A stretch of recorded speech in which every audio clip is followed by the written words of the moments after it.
The Big Sleep, 1939, is a hard-boiled crime novel by American-British writer Raymond Chandler, the first to feature the detective Philip Marlowe. It has been adapted for film twice, in 1946 and again in 1978. The story is set in Los Angeles. Raymond Thornton Chandler, July 23, 1888 to March 26, 1959, was an American-British novelist and screenwriter. In 1932, at the age of 44, Chandler became a detective fiction writer after losing his job as an oil company executive during the Great Depression. His first short story, Blackmailers Don't Shoot, was published in 1933 in Black Mask, a popular pulp magazine. His first novel, The Big Sleep, was published in 1939. In addition to his short stories, Chandler published 7 novels during his lifetime. An 8th, in progress at the time of his death, was completed by Robert B. Parker. All but playback have been made into motion pictures, some more than once. In the year before his death, he was elected president of the Mystery Writers of America. The story is noted for its complexity, with characters double-crossing one another and secrets being exposed throughout the narrative.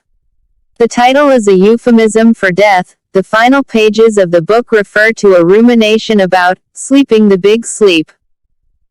Private investigator Philip Marlowe is called to the home of the wealthy and elderly General Sternwood, in the month of October.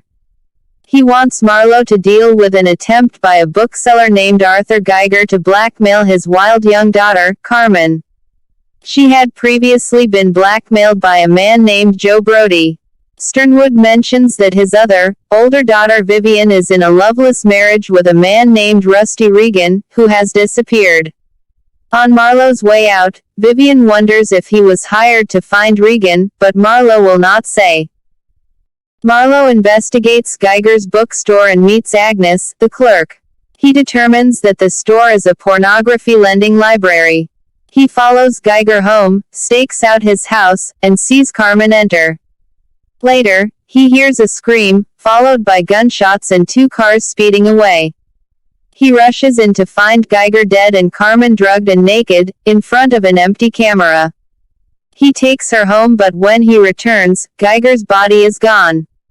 He quickly leaves. The next day, the police call him and let him know the Sternwood's car was found driven off a pier, with their chauffeur dead inside. It appears that he was hit on the head before the car entered the water.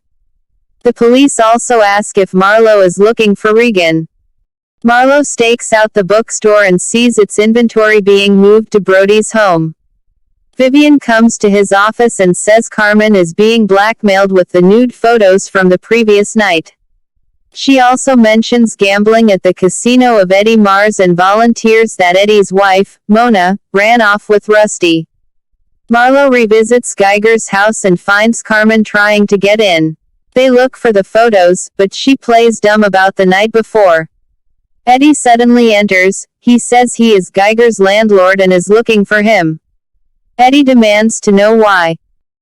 Marlowe is there. Marlowe takes no notice and states that he is no threat to him. Marlowe goes to Brody's home and finds him with Agnes, the bookstore clerk. Marlowe tells Brody that he knows they are taking over the lending library and blackmailing Carmen with the nude photos. Carmen forces her way in with a gun and demands the photos, but Marlowe takes her gun and makes her leave. Marlowe interrogates Brody further and pieces together the story. Geiger was blackmailing Carmen. The family driver, Owen Taylor, did not like it and so he snuck in and killed Geiger, then took the film of Carmen. Brody was staking out the house too and pursued the driver, knocked him out, stole the film, and possibly pushed the car off the pier. Suddenly, the doorbell rings and Brody is shot dead. Marlowe gives chase and catches Geiger's male lover, who shot Brody thinking he killed Geiger. He had also hidden Geiger's body, so he could remove his own belongings before the police got wind of the murder. The case is over, but Marlowe is nagged by Rusty's disappearance.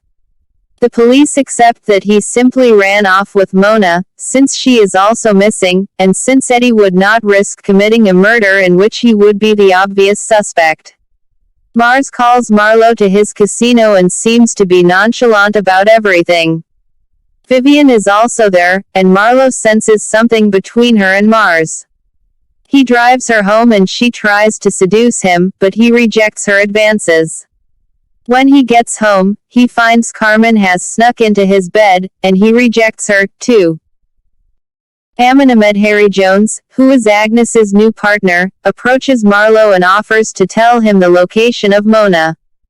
Marlo plans to meet him later, but Eddie's henchman Canino is suspicious of Jones and Agnes's intentions, and kills Jones first. Marlo manages to meet Agnes anyway and receives the information.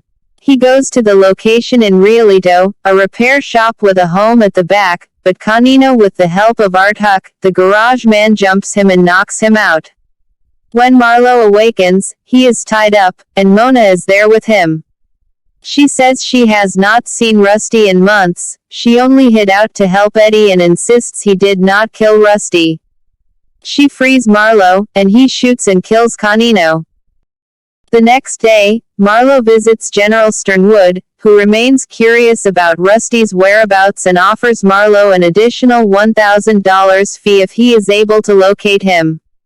On the way out, Marlo returns Carmen's gun to her, and she asks him to teach her how to shoot. They go to an abandoned field, where she tries to kill him, but he has loaded the gun with blanks and merely laughs at her. The shock causes Carmen to have an epileptic seizure. Marlo brings her back and tells Vivian he has guessed the truth. Carmen came on to Rusty and he spurned her, so she killed him. Eddie, who had been backing Geiger, helped Vivian conceal it by helping to dispose of Rusty's body, inventing a story about his wife running off with Rusty, and then blackmailing her himself.